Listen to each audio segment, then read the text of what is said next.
তোমায় কোথায় রাখবো জানো? আমি তোমাকে মাথায় রাখবো। সেই না নকুলকে মাথায় রাখতে গেছে অমনি চূড়া বলছে খবরদার, এই জায়গাটা আমার, এই জায়গাটা আমার। চূড়া বলছে এই জায়গাটা আমার। তখন বলছে প্রভু তাহলে কোথায় রাখবে? চূড়া বলছে আমার। তখন গড় বলছে কেন? আমি তোমাকে আমার ঘরের মধ্যে রাখবো। তখন গড় বলছে না প্রভু, এই জায়গাটা আমার। তাহলে তুমি কোথায় রাখবে?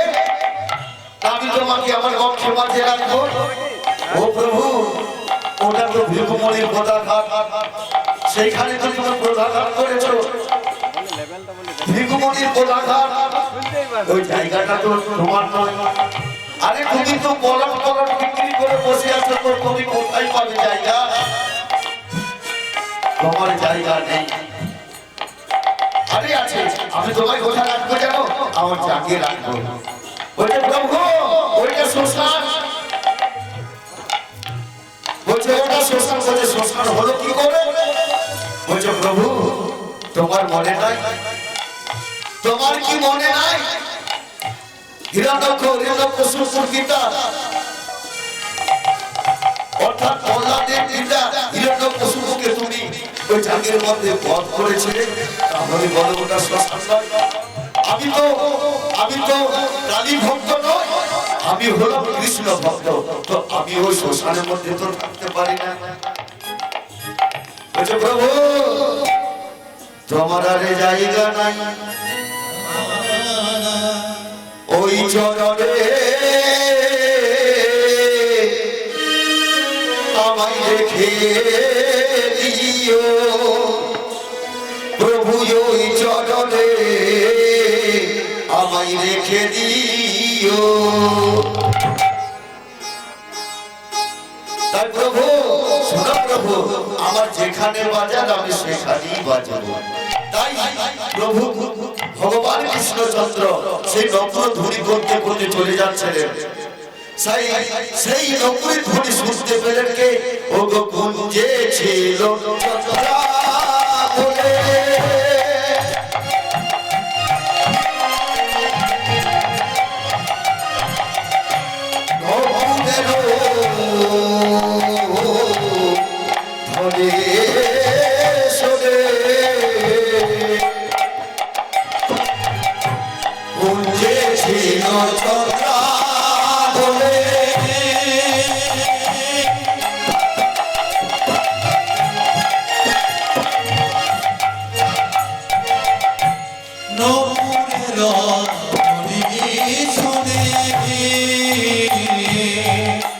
আমার প্রথম আছে আসিয়া দাদা,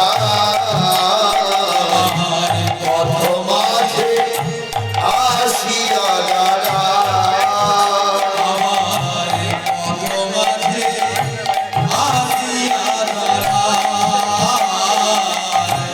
প্রথম আছে আসিয়া দাদা,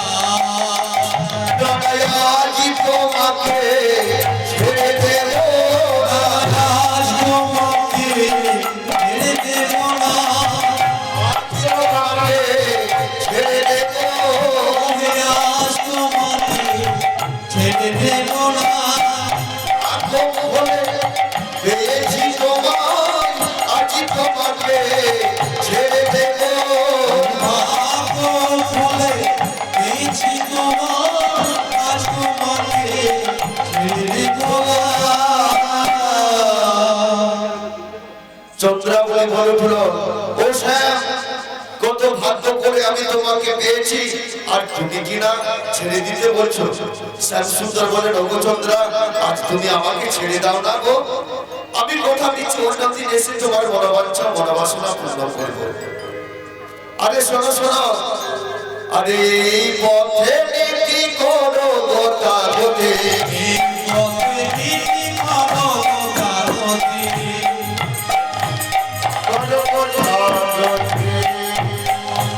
এই পথে নীতি করো গোটা গোটে, এই পথে নীতি করো গোটা গোটে, লোকের ধরে শোনে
তুমি আমাকে ছেড়ে দাও না গো, আমি কথা দিচ্ছি যেমন করে হোক আমি তোমার প্রতি আসবোই আসবো। আচ্ছা বলো তো শ্যামসুন্দর তুমি কার, কেন? আমি এই জগতে বাবা, তুমি যদি এই জগতের হও তাহলে বলো বলো, ও হে আমি কি জগৎ ছাড়া বটি, ও হে আমি কি জগৎ ছাড়া বটি, ও হে আমি কি জগৎ ছাড়া বটি, ও হে তুমি যদি জগতের না, আমি কি জগৎ ছাড়া বটি, ও হে তুমি যদি জগতের না, আমি কি জগৎ ছাড়া বটি। তাই বললেন কি না, হাসি হাসি গহে চন্দ্রা, গহে তব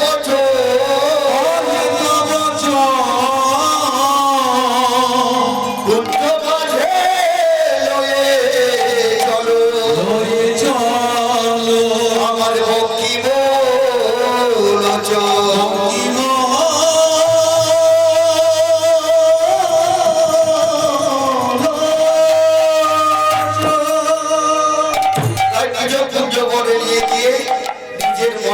করে মনোবিলাস পূর্ণ করতে লাগলো। আর এইদিকে শ্রীমতী রাধারানী সেই কুঞ্জ ধাম সাজিয়ে বধুর পানে চেয়ে আছে যে আমার বধূ আসবে বলে। তাই সখীদের কাছে কেঁদে কেঁদে বলছে, ওরে ললিতা, ওরে বিশাখা রে,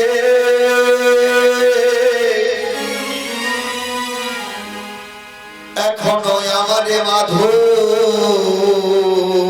এলো না রে, ওরে ললিতা রে,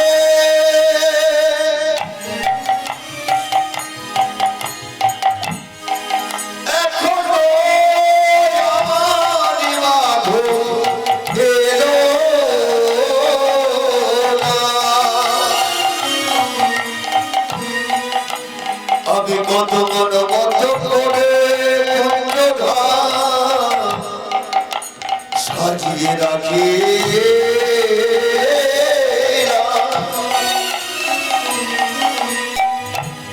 কেন আমার মাধব এলো না,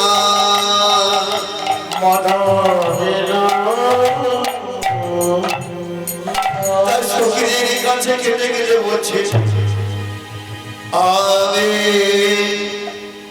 আমি সারা নেশে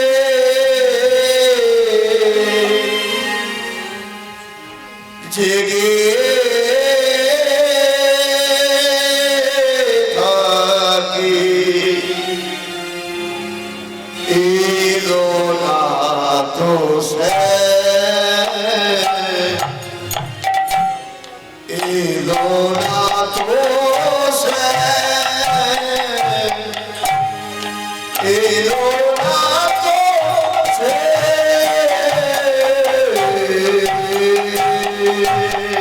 আমি সারা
কাঁধে মালা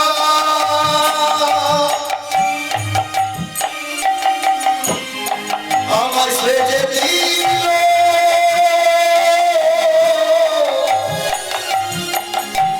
বড় জ্বালা।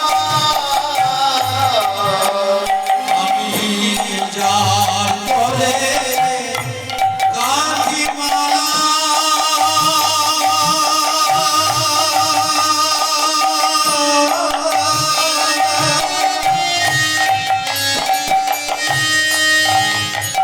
আমায় ছেড়ে দিল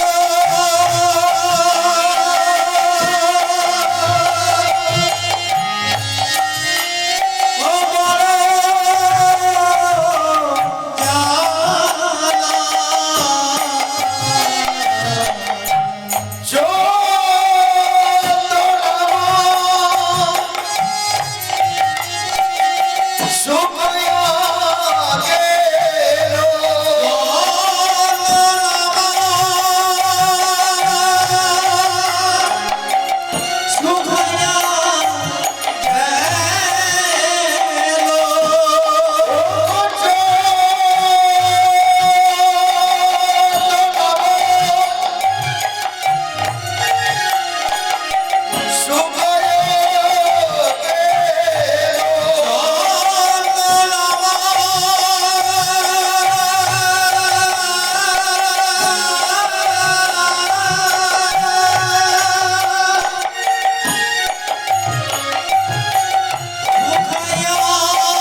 আমি কত বড় হতে পারি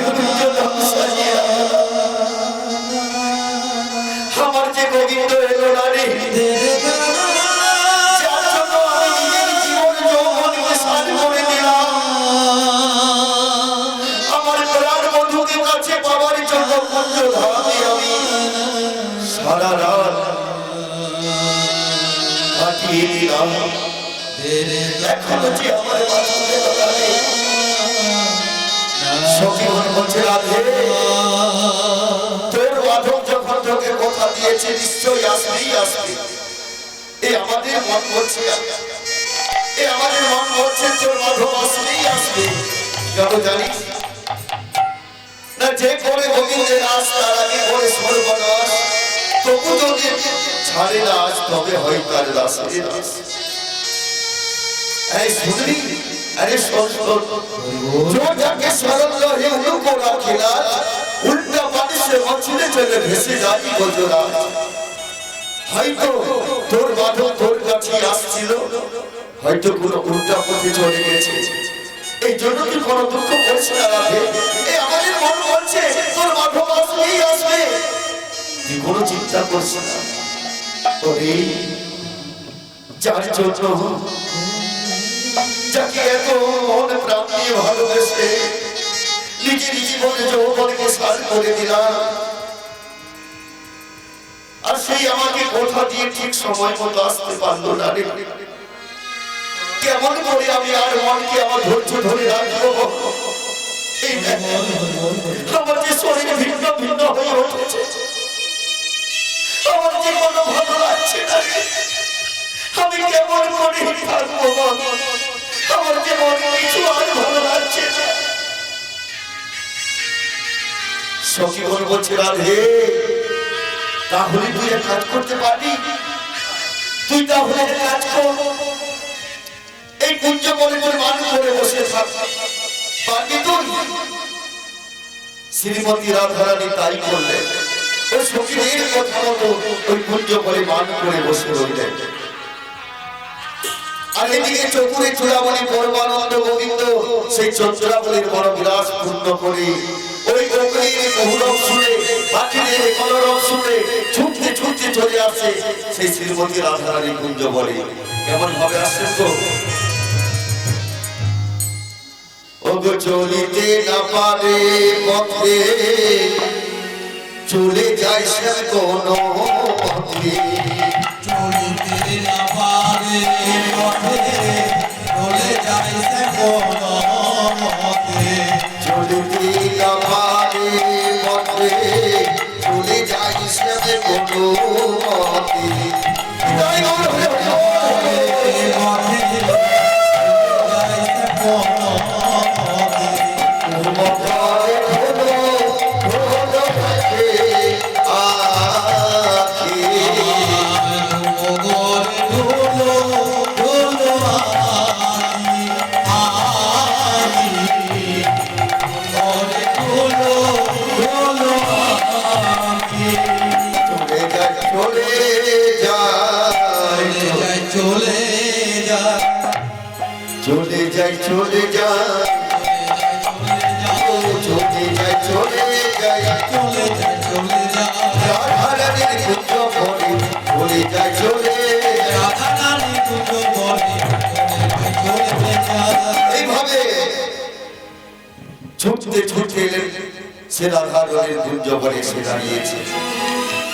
যেই না দাঁড়িয়েছে সম্মুখে ললিতা বিশাখা সব সখীগণ মিলে শ্যাম সুন্দর মাধবকে বলছে, ও মাধব আরে দাঁড়াও দাঁড়াও, বলে যাবে কোথায়? বলি এতক্ষণ কিন্তু আমার সময় হলো গো। হ্যাঁ?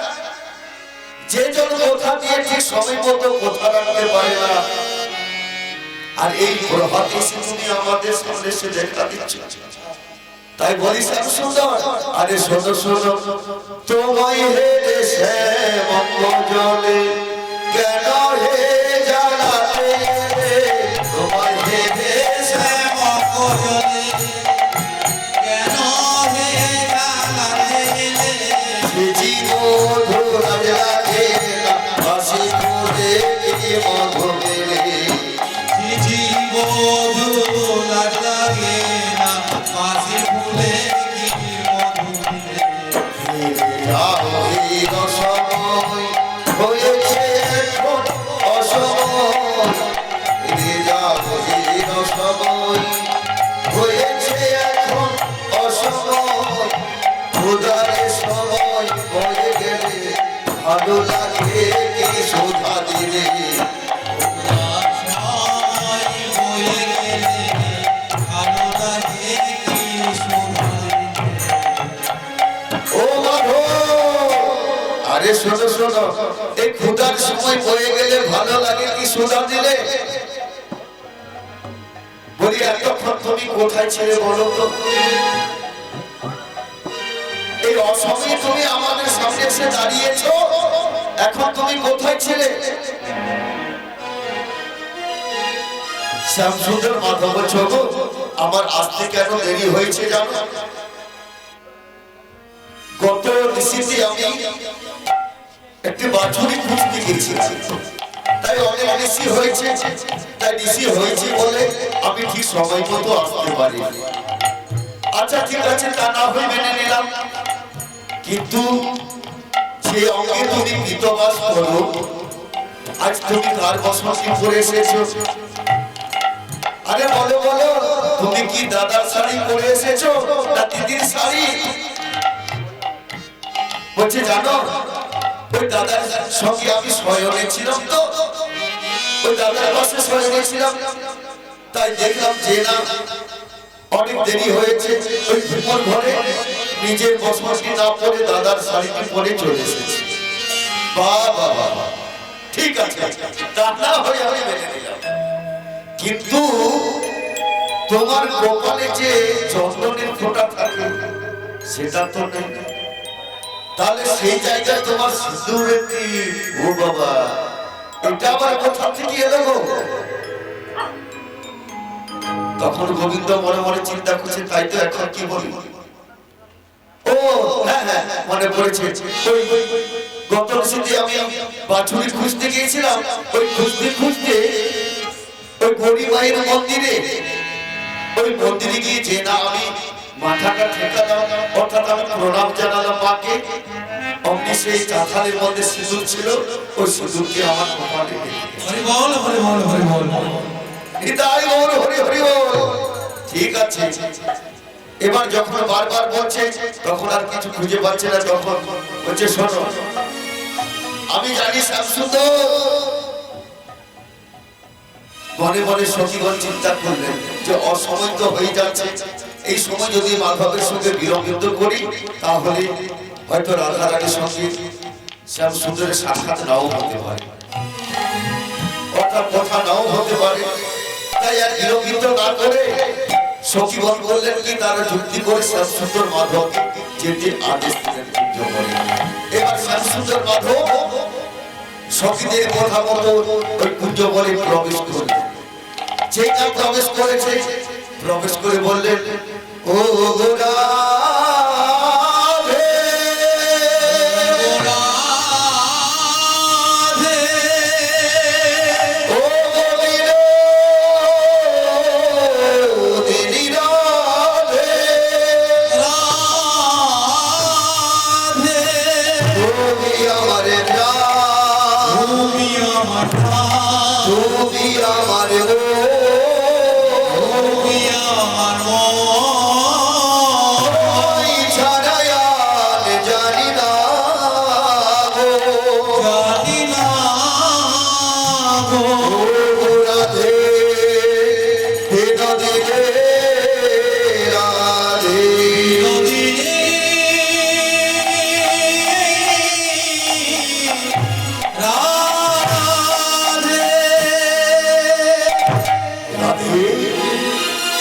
কথা বলো রাধে, এই দেখো আমি এসেছি তোমার কাছে, এই বদনে একটি বাড়ির কথা বলো, কিন্তু কি কথা বলবে গো?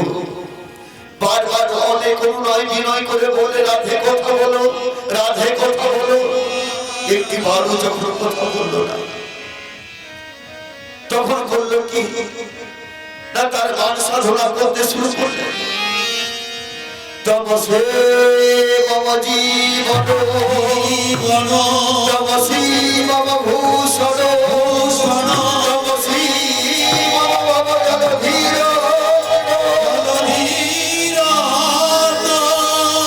কথা বলো রাধে।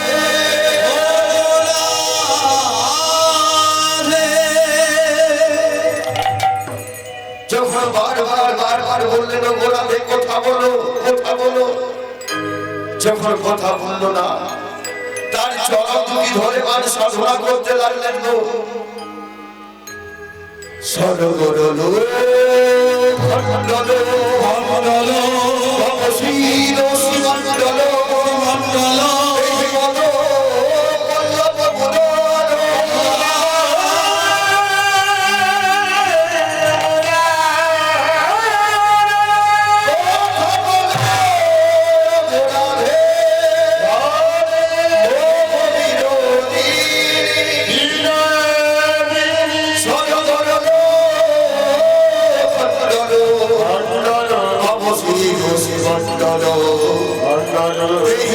বল্লভ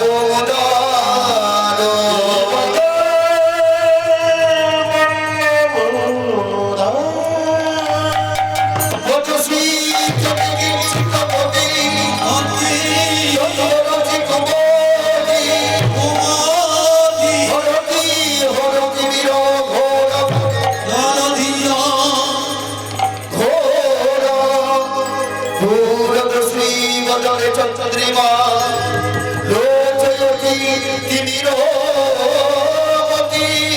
বদসি বদে চিত কবি ততরতে কবি হরতি হরতি বিরহ সুরত শ্রী বদনে চন্দ্রিমা তবদনে চন্দ্রিমা লোচয়তি তিমিরবতী।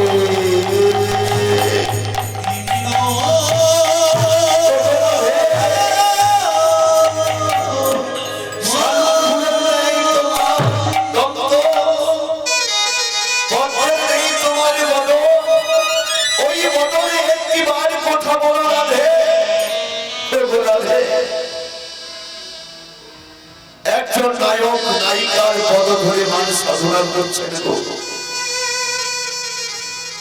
এটার একটা কারণ আছে মা। কারণটা কি জানে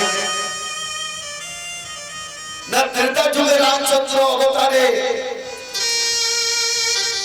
আপনারও তো জ্ঞানী গুণী আছেন, সবই জানেন বাবা,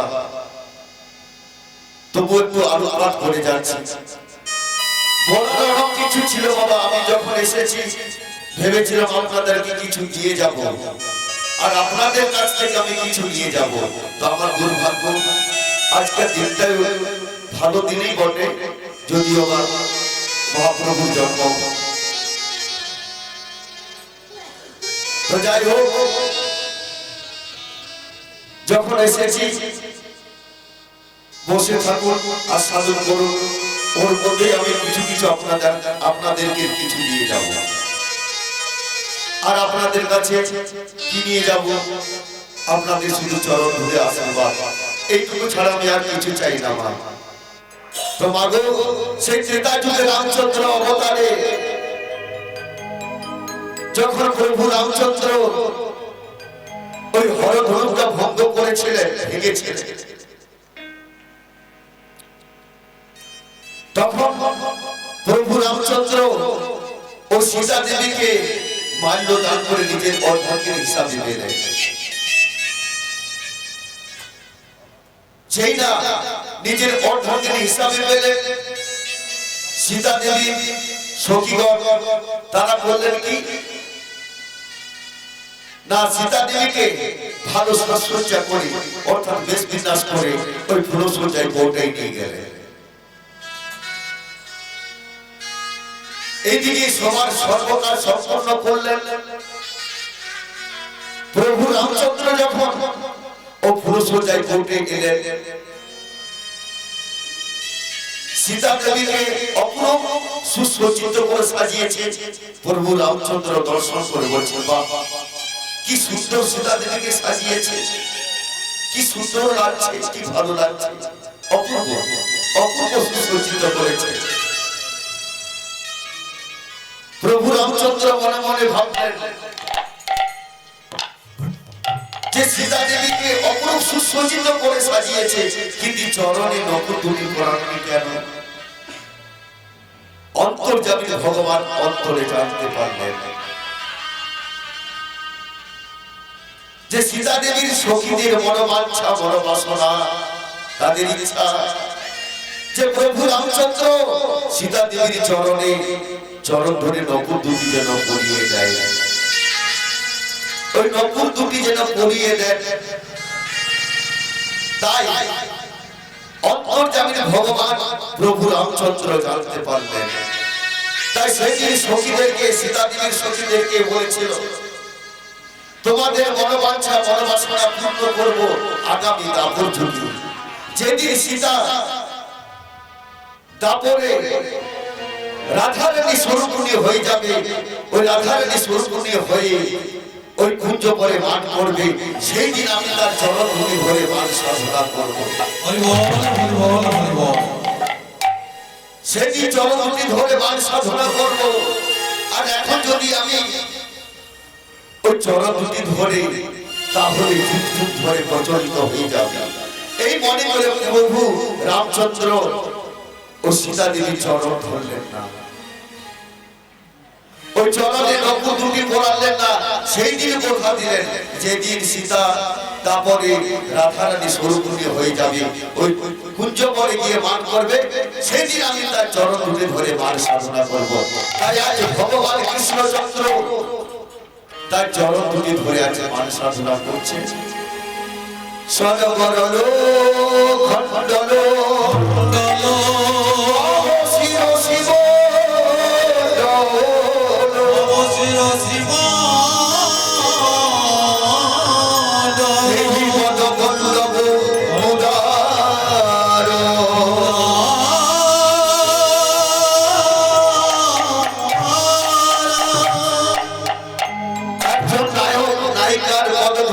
সাধনা করছেন গো। তাই তার ভাবটি দর্শন করে পদকবি নীলকণ্ঠ মুখোপাধ্যায় কি কলম দিয়েছে জানেন? নারী গো ভোলাইলে সোজা সোজা ছেলেকে জগৎবাসী রাধার পায়ে স্বামী ধরেছে মান করেছে রাইর বসে মান করেছে নারী গো ভোলাইলে সোজা ছেলেকে জগৎবাসী রাধার পায়ে স্বামী ধরেছে মান করেছে রাইর বসে ভারত মায়ের দশ ভোটা নারী গো ভোলাইলে সোজা স্বামীকে দেখাইলো ভক্তি ভোজা চতুরে ভোজা আর নারী স্বামীর ভক্ত পদমণি রেখেছে স্বামীর ভক্ত করি নাম কি তার ভয় করি বাম করে ধরেছে ও শ্রী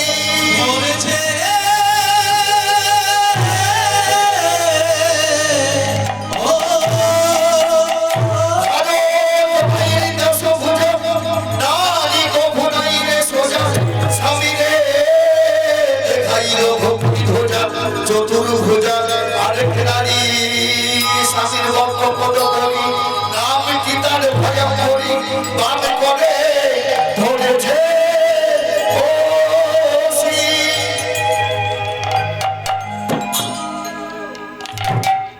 ভারত মায়ের দশভুজা বলছে নারী কভু নাইলে সোজা স্বামীরে দেখাইল ভক্তি দোজা চতুর্ভুজা আরো নারী স্বামীর বক্ষ পদ করি রেখেছে নামটি তার ভয় করি বাম করে ধরেছে অসুর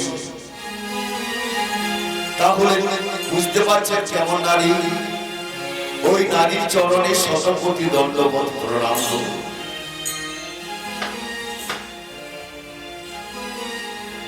তাই আজ ভগবান কৃষ্ণচন্দ্র রাধারানীর চরণ ধরে ধরে মান সাধনা করলেন কিন্তু মান ভাঙল না তাই অভিমান শ্রীমতী রাধারানীর পুত্র হতে আর শ্রীমতী রাধারানীর করলেন মান আর পরমানন্দ করলেন অভিমান তাই সেই অভিমান চিত্তে রাধারানীর পুত্র হতে অভিমান করতে ভাবি অভিমানে শ্যাম চলে যায় কুঞ্জ ছেড়ে অভিমানে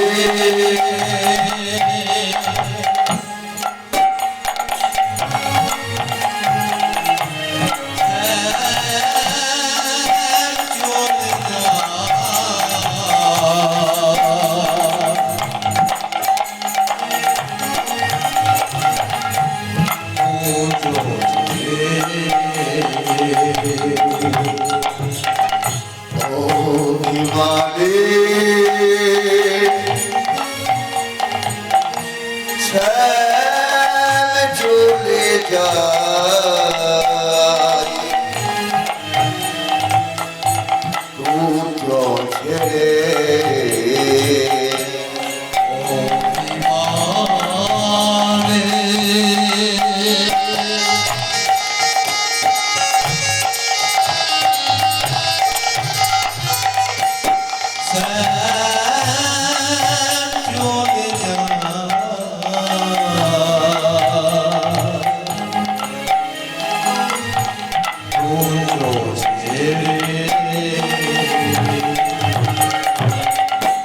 চলতে না পারে পথে চলে যাই সে কোনো মতে চলে যা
যায় কুঞ্জ ছেড়ে